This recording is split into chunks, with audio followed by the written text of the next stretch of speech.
Okay, folks, this is Urban Louisville Chess Club, and this is Coach Corbin talking. Have the great, good fortune to interview Coach E. He's probably one of the better known chess coaches in the city of Louisville, and not only one of the better known chess coaches in the city of Louisville, one of the better, if not one of the best chess coaches here in the city of Louisville. Brother, I just want to thank you for coming on, and also if we could just immediately start talking about your background. How did you get involved in chess? I think that's a loaded question, really, but starting with one Thanksgiving, I was a eighth grader. Actually, one Thanksgiving, my uncle and cousin were playing on the computer at my house in a Thanksgiving get-together. They was talking about certain stuff. Then I had no idea what was going on, but they're clicking the pieces. And I'm like, well, shoot, it looked like I can do that. So when they leave, when Thanksgiving's over, I get on the computer and I get to clicking and dragging pieces. And then, it's not letting me move certain stuff. I'm moving it illegally.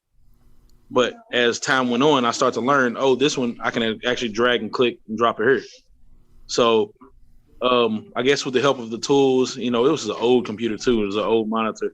With the help of the tools that way, the very next year, I got into high school and I said, well, I'm going to find somewhere where they play this.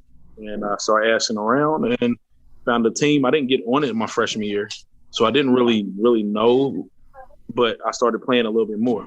What I thought was playing, I may have been playing illegal moves actually, just didn't know until my sophomore year. Okay. So then my sophomore year, which was 2000, I started playing chess, like against other people who play competitively, and so I got on the chess team, and each year I got better. So 2 years in a row, I got most improved. By my senior year, I was first board. I kept fighting through it. Just kept going from there. Yes, sir. But I took a long break because I started getting, I got a job and some other stuff, where I just wasn't able to play as much. But I still played. I still played a little bit. So that's really the backstory of how I started to play chess. Right. And don't you go to tournaments at a state? Absolutely. Outside of Louisville, out of state? Absolutely. Yeah. I went to several actually. Just to name a few, Kings Island tournament is one of my favorites. Love the Kings Island tournament. Well, they used to have, I haven't went in a couple of years. I don't know if they have it in the Great Wolf Lodge anymore, but we used to have it out there. Love that. I've been to Indianapolis Open. I've been to Columbus Open. There's been quite a bit. Like I've been to several. Can't even name them, but them are the ones that I've frequented. I was playing regularly. I was going back to them. I would go to them events every year. Wow. So you have to be a serious chess player to be doing that because you got the travel costs, room and board, and the entry fee. Absolutely. Right. So you got to be committed to do that. I was definitely committed. There was times that I went up there though. There was other kids that probably even more committed than me. I didn't even know how to study chess until I met a couple of friends, in the city. But I didn't even know how to study chess, and so I would go up and play younger kids, way younger than me, and I'd go 0-5. Like I would lose every game in my tournaments. I played in a couple tournaments where 7 games in the tournament, and I would have 1 in 6. Like I was getting hit over my head, bludgeoned to death. My first couple of tournaments. But then I started to learn a little bit and starting to listen to the way they talked about analyzing games. And I'm like, well, so I'm going to start looking at my games like that.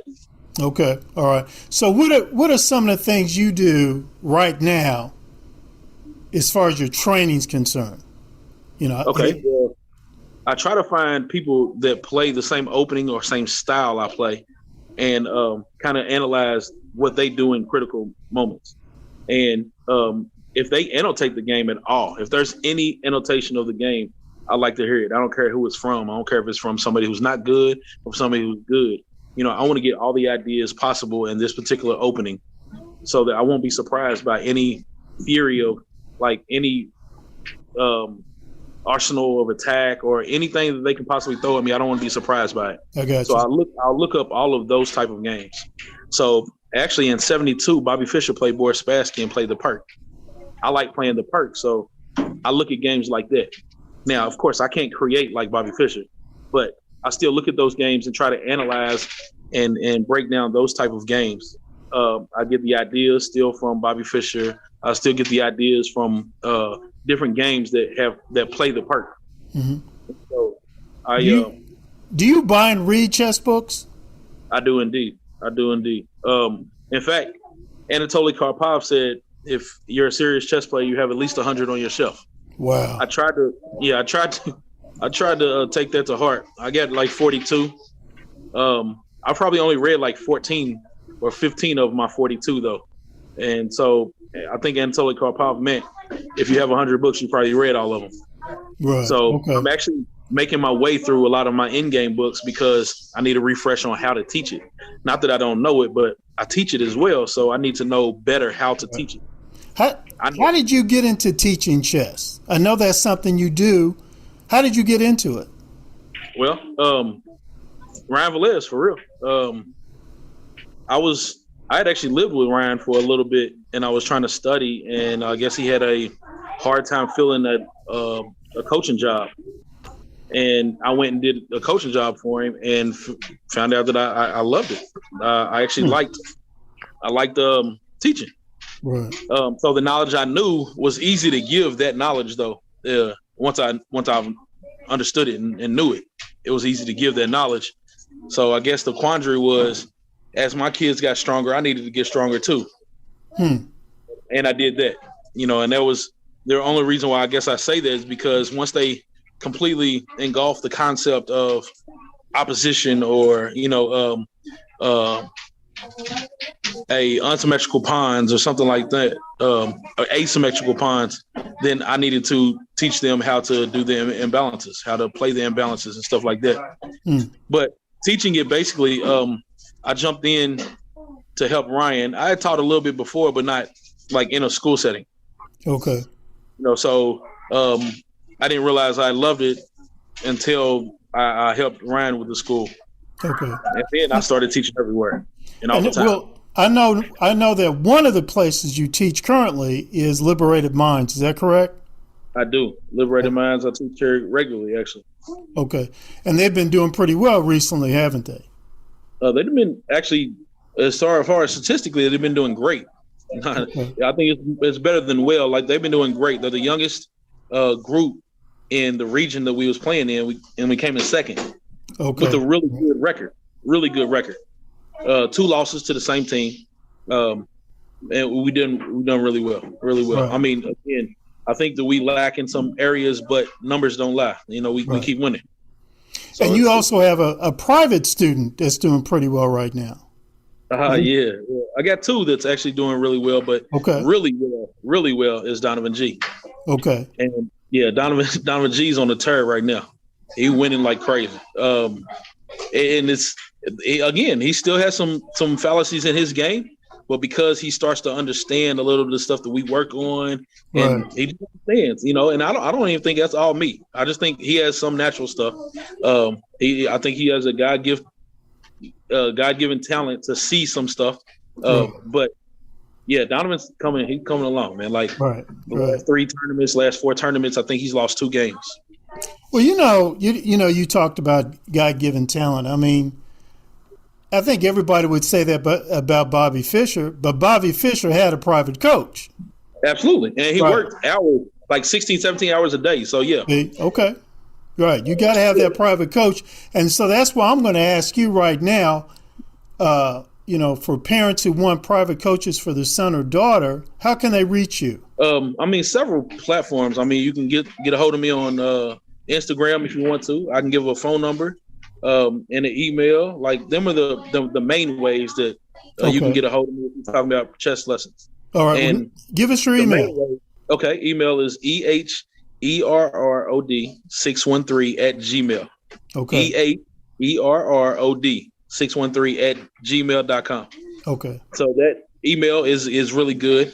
Phone number. I've just received 2 or 3 texts 2 days ago to go ahead and start lessons. So phone number, through text, you can do that, through calling, my Instagram. You can even get a hold of me on my Facebook. I just barely check my Facebook. So okay, well, give us your phone number.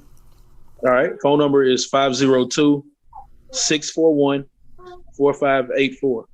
Okay. And that you can set up lessons, and I'm very flexible. So I used to have box lessons, where I call it box lessons, where I give you 4 and the 5th one free, and you have to pay in advance type thing. But now some parents can't afford it in that way. So just kind of pay me as you go, and we talk about it. I'm flexible because it's not really, for me anyway, not about the money.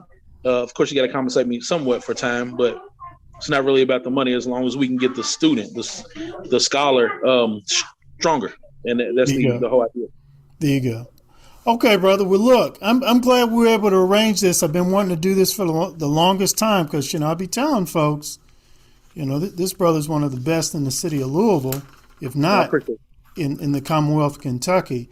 And I think more I wanted to say chess parents, but more parents, if they're truly interested in seeing their son or daughter grow, into becoming a successful chess athlete, they need to get a hold of you, at least one of the people. We need to be doing that. Chess doesn't just help with chess, though. Chess helps with confidence, too. And this is what I love about, I got 2 students that, as they learned chess and got better at chess, their confidence grew in the classroom. Now they're raising hands. Their mom will come and felt like I did some magical pixie dust or something. I said, no. They're getting stronger at chess. They think they're smarter, right? So it helps with confidence, too. Right. Yeah, that's been my experience too. I've been doing this since 2010, and that's my experience too. I've got a dozen. I'm sure you got a dozen stories about that. I've got so many stories about that, but you are dead on about that. You are dead on right about that. I'm glad you brought that up, brother. Look, man, I got to go. We appreciate you coming on the Urban Louisville Chess Club podcast. And I just also want to say to my listeners, look, we're sponsored by the fiscal sponsors for us as the Kentucky Chess Ambassadors. So check out our website, kychessambassadors.com. There's a lot of new exciting things we're looking to do in 2022. Brother, I hope we can have you come on again sometime to talk about some of your visions and goals and thoughts about the year 2022. Yeah, that should be nice. I'd like to do that. All right, brother. Thank you, man. I'll be in touch. Yes, sir. Have a good one.